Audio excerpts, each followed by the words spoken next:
we can't act like Vince McMahon hasn't been a problem our whole lives. Like, I've been watching Vince McMahon's wrestling. I grew up on Vince McMahon's wrestling. I've been watching it since I was around 6 years old.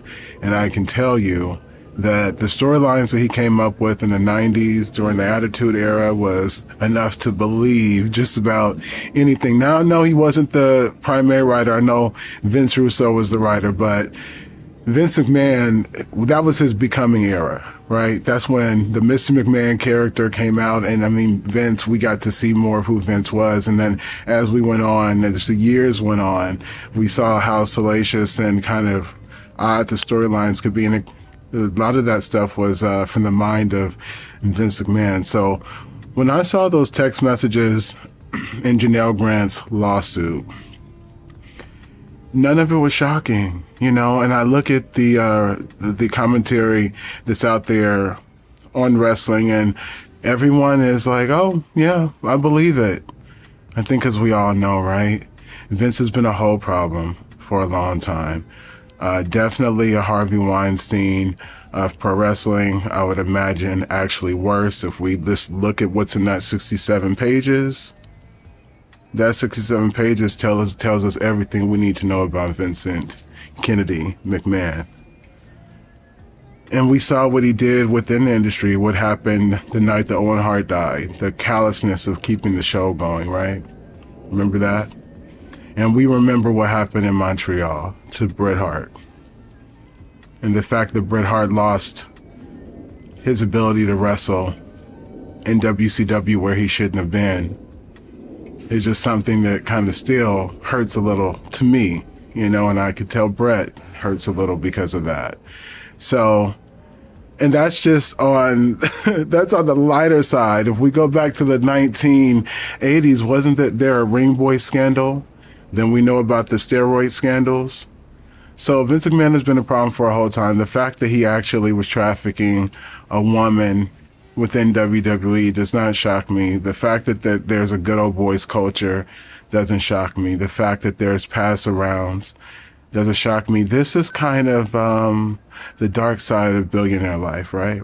Many of us want to have more money. We believe if we had more money, it would make us better people. All the things that we could do. All the things that you can do if you were a billionaire. How much good you do in the world. How many people you take care of and nurture. But then there's another side to many humans, and that's the other side is all the things that you could do. Before long, you are surrounded by people that know all the things that they can do with their wealth, with their power. And so their journey in life is to face the karma of having so overindulged, so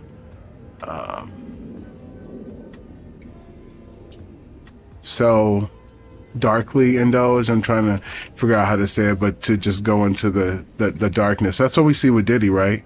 And that's what we see with Vince McMahon. These are people that are billionaires. Well, Diddy is a billionaire. Well, Vince is a billionaire. Diddy might be a billionaire in terms of like assets, not assets, but like contracts and such, right? Kind of like Kanye was a billionaire in contracts, not actually in dollars and cents. So these billionaires, that is the price that they pay, is that they get involved in usually these dark circles where they believe that they're kind of gods because they have this thing called money, or they have this thing called money figured out. And because they can do anything, because they can have anything, they titillate themselves not with the illegality, they titillate themselves with the power of being able to do such things, right? And get away with it.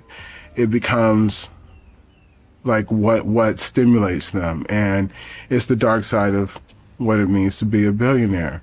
And so you never ask for too much from the universe. You say, nope, just give me enough for me to be comfortable and to be in alignment, but do not give me too much, because for a lot of people that brings out something darker. It doesn't have to be as far as Vince. And Vince is very much the far end hinterlands of kind of darkness kind of person in his spirit. But it could just be, if you're a billionaire, you have access to destroy another person, right? And so you do that. Maybe has nothing to do with sexual darkness, but it has something to do with like spiritual darkness and wanting to see another person destroyed. And then having to carry the weight of that destruction, that win, if you can do that in your spirit. It's always a back and front relationship. You can't do something to someone else without it kind of being done unto you. So Vince is sitting in his karma at this point. He will not be remembered in wrestling for as he had built. All of this was to be remembered at some point, is to be remembered for being an amazing wrestling promoter. He was supposed to go down as the greatest wrestling promoter. It looks like he's going to be in a Chris Benoit situation where we can't even say his name. You know, and rightfully so. For the Andrew Martins, we call them tests of the world. For the Chris Candidos of the world. For the Mr. Perfects of the world. For the Rick Rudes of the world. For the Hulk Hogan that we still have. You know, Vince, that culture that he promoted of steroid use and, you know, his kind of giant fetish with men being, you know, overly muscular. We could have accepted a different type of wrestling as children. I mean, he had the production quality and the storytelling ability to give us wrestlers that maybe didn't have those big, giant, crazy bodies, but had the charisma and the excitement factor that we were all really looking for. And yes, we remember the Ultimate Warrior for being jacked like crazy, right? But we also remember him for those crazy promos, for running to the ring. Because watching that as children was pretty amazing. So there could have been a different way, is all I'm saying. We didn't have to go this far, Vince. We didn't have to go this far. You didn't have to go as far as you did. Except for, I believe that wrestling was always a way of you getting out your demons. Until finally you found someone who was in a desolate situation and you could do what you wanted. And so you did. And you brought other people into it because darkness loves friends. And look at what you've done to your legacy. And the fact that Triple H, I just don't believe that Triple H hasn't known about all of this. And some people say that, well, Stephanie doesn't know. Stephanie McMahon, his daughter, doesn't know about this stuff. And I'm like, you've got to be kidding. Absolutely. They've heard the stories over the years. They've been hearing them for years. You don't get that high up in the company. You don't get to the levels of management that Stephanie reached without knowing that kind of stuff. You know what's going on in your company, even if they're covering it up. They know. And they have known. And I think that they tried to get Vince out the way before it got too crazy, because they knew it was going to get crazy. But if you think that Triple H, who's been so influential, so close in, that he's married into the family. Remember, Janelle says in the lawsuit that Linda finds out. Or at least she says that Vince told her that Linda found out. So they knew this kind of stuff was going on within the family, maybe to the degree that all the ins and outs, the dirty details. No, maybe not. But yes, Stephanie knew, I believe, according to information and belief, Stephanie McMahon and Triple H have known. So there's a rumor going around that TKO Holdings is going to whitewash, almost get rid of anyone that was working with Vince. So that would be someone like Bruce Pritchard, very close in the Vince for many, many years, would be gone. And how they would do this is they would Endeavor, which is the company that owns TKO Holdings, TKO Holdings is a combination kind of like of UFC and WWE, if you don't know. And the WWE just signed a $5 billion deal with Netflix. This was landmark. So Netflix, we need to hear from you. What are you going to do? That's a lot of money that you would be letting off the table, and we don't see that in you. I don't see that in Netflix at all. They want the money.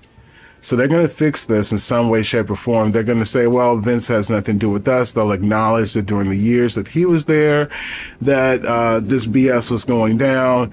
But they are working now as the new owners, a new day. They are working to actively repair and create a different environment for WWE so that there are new thriving stories of how well the wrestlers are treated and how much they are considered. This is going to force some changes in wrestling that we've needed to see for a long time. So as Vince goes down, there will be a measure on the WWE's end to repair their reputation after this. But they are not going anywhere.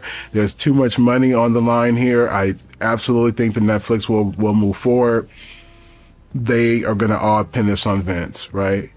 But there are people that are still in the WWE that helped Vince do this, is what I believe. And I believe that y'all believe what I believe. So meet me in the comment section down below and let's talk about this, because I really want to know what's going to happen with Triple H. I know a lot of us are fans of Triple H's wrestling. He's the only person out there. There's a lot of good things said about Triple H. But Triple H knew about any of this. If Paul Levesque knew about any of this, what does that say? Do we now just say, well, he wasn't the actual one? Do y'all believe that he had no idea? Let me know. We'll talk. Be Here Now, Refectory. Thank y'all for listening.